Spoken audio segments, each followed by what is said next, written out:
Hello അസ്സാം വലൈക്കും, welcome back to my channel. എന്താണ് എല്ലാവരുടെയും വിശേഷങ്ങൾ? എല്ലാവർക്കും സുഖമല്ലേ?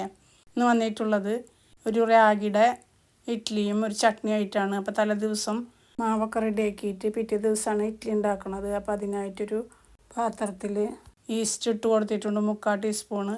2 ടീസ്പൂണ് ചുവന്ന അവിലിട്ട് കൊടുത്തിട്ടുണ്ട്. ഒരു ചെറിയ കപ്പ് ചോറ്, പിന്നെ ഒരു വലിയ കപ്പ് റാഗിപ്പൊടിയാണ് ഇട്ട് കൊടുക്കുന്നത്. അതും ഇട്ടിട്ട് നന്നായിട്ടൊന്ന് മിക്സ് ചെയ്ത് കൊടുക്കാം.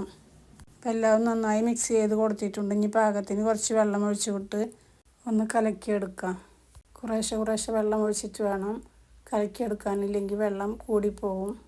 മാവ് ഈ പരുവത്തിലായി കിട്ടണം. ഇതിലും വെള്ളം കൂടിക്കഴിഞ്ഞാൽ പെട്ടെന്ന് വെള്ളം കൂടിപ്പോവും. അതിന് ശേഷം മിക്സിയുടെ ജാറിൽ ഇട്ട് കൊടുക്കാം. അപ്പോൾ എല്ലാതും അതിലേക്ക് ഇട്ട് കൊടുത്തിട്ടുണ്ട്. നന്നായി അരച്ചെടുക്കണം. ആദ്യം അരച്ചിട്ട് ഇതുപോലെ ആയിട്ടാണ് കിട്ടിയിട്ടുള്ളത്. അപ്പോൾ ടീസ്പൂൺ വെള്ളം വീണ്ടും ഒഴിച്ചിട്ട് ഇതുപോലെ ആക്കി അരച്ചെടുത്തിട്ടുണ്ട്. ഇനി അതൊന്ന് മൂടി വെച്ച് പിറ്റേ ദിവസം എടുത്ത് നോക്കിയപ്പോൾ ഇങ്ങനെ ആയി കിട്ടിയിട്ടുണ്ട്. കുറച്ച് പൊങ്ങി കിട്ടിയിട്ടുണ്ട്. ഇനി നന്നായി ഇളക്കിയ ശേഷം കുറച്ച് ഉപ്പിട്ടിട്ട് നന്നായി തന്നെ ഇളക്കി വെക്കണം. അതിന് ശേഷം ഒരു അരമണിക്കൂർ നേരം വീണ്ടും ഒന്ന് റെസ്റ്റ് ചെയ്യാൻ വെച്ചിട്ടുണ്ട്. അപ്പോൾ അരമണിക്കൂർ കഴിഞ്ഞ ശേഷം എടുത്ത് നോക്കിയപ്പോൾ അതുപോലെ നന്നായിട്ട് പൊങ്ങി കിട്ടിയിട്ടുണ്ട്. ഇനി അത് ഇഡ്ഡലി ചെമ്പ് വെച്ച് അതിലേക്ക് വെള്ളം ഒഴിച്ച് ഓരോ തട്ടിലും വെളിച്ചെണ്ണ തടവി കൊടുത്തിട്ട് അതിലേക്ക് ഇറക്കി വെച്ച് ഒരു കയ്യിൽ മാവ് എടുത്ത് ആ തട്ടിലേക്ക് ഒഴിച്ച് കൊടുക്കുന്നുണ്ട്. അപ്പോൾ അടിയിലത്തെ തട്ടിലെല്ലാത്തിലും ഒഴിച്ച് കൊടുത്തിട്ടുണ്ട്. ഇനി മേലത്തെ തട്ടിലും ഒഴിച്ച് കൊടുക്കാം. അപ്പോൾ അടിയിലത്തെ എല്ലാത്തിലും ഒഴിച്ച് കൊടുത്ത് ഇനി മേലത്തെ തട്ടിലും ഒഴിച്ച് കൊടുത്തിട്ട് ഒന്ന് മൂടി വെച്ചിട്ട് ഒന്ന് വേവിച്ചെടുക്കാം. അപ്പം നന്നായിട്ട് വെന്ത് കിട്ടിയിട്ടുണ്ട്, നല്ല പൊങ്ങിയിട്ടുണ്ട്. അതൊന്ന് ഇറക്കി വെച്ച് കുറച്ച് വെള്ളം അതിലേക്ക് തെളിച്ച് കൊടുക്കാം. എന്നാൽ പെട്ടെന്ന് അതിൽ നിന്ന് എടുത്ത് മാറ്റി വെക്കാൻ പറ്റും.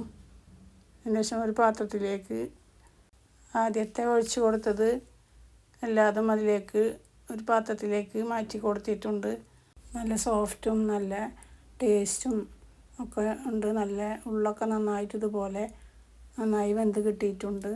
ചട്നി റെഡിയാക്കാനായിട്ട് തേങ്ങ, 5 അല്ലി ചെറിയ ഉള്ളി, 2 തണ്ട് വേപ്പിൻ്റെ ഇല, ഒരു കഷ്ണം ഇഞ്ചി, 3 പച്ചമുളക്, പുതിനയില കുറച്ച് മിക്സിയുടെ ജാറിലിട്ട് കൊടുത്തിട്ടുണ്ട്. പിന്നെ പാകത്തിന് കുറച്ച് ഉപ്പിട്ടിട്ട് കുറച്ച് വെള്ളം ഒഴിച്ചിട്ടൊന്ന് അരച്ചെടുക്കുന്നുണ്ട്. അരച്ച ശേഷം ഒരു പാത്രത്തിലേക്ക് മാറ്റി കൊടുത്തിട്ടുണ്ട്. പുതിനയില വീട്ടിലുണ്ടായതാണ് കേട്ടോ. പെറ്റിലൊക്കെ എല്ലാതും ഉണ്ടാക്കി റെഡിയാക്കി വെച്ചിട്ടുണ്ട്. ഇനി പാനിൽ കുറച്ച് വെളിച്ചെണ്ണ ഒഴിച്ച് കടുക് പൊട്ടിയ ശേഷം വേപ്പിൻ്റെ ഇലയും ഉണക്കമുളകും ഇട്ട് കൊടുത്തിട്ടൊന്ന് മൂത്ത ശേഷം ആ ചട്നിയിലേക്ക് ഒഴിച്ച് കൊടുക്കുന്നുണ്ട്. നല്ല രുചിയാണ്. അപ്പോൾ അതാ ഇഡ്ഡലിയും ചട്നിയൊക്കെ റെഡി ആയിട്ടുണ്ട്. ഇനി ഒരു പാത്രത്തിലേക്ക് കഴിക്കാൻ വേണ്ടിയിട്ട് ഇട്ട് കൊടുത്തിട്ടുണ്ട്.